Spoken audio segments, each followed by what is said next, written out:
সময়ের দেওয়া শিক্ষাটা সবসময় মাথায় রাখতে হবে। খারাপ সময় যদি আপনার পাশে কেউ না এসে দাঁড়া, তাহলে ভালো সময় তাদেরকে আপনার পাশে বিরানো মানে এটা আপনার বোকামি। খারাপ সময় যাদের দুয়ার থেকে ঘুরে আসছেন, সবসময় সেই সময়টার কথা আপনি মনে রাখবেন।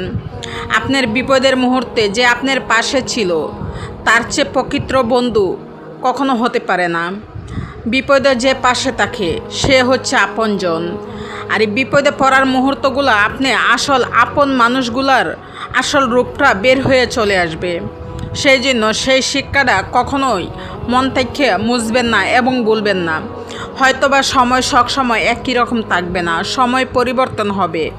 আপনার খারাপ সময়টাও কেটে হয়তোবা এক সময় ভালো সময় আসবে, কিন্তু সেই সময় কে কী কোন আচরণ করছে সেই আচরণগুলো আপনার মনে স্থানে গীতে রাখবেন, কারণ সেই জিনিসটাই আপনার ভবিষ্যতে কাজে আসবে আপনার সামনে আগানোর জন্য।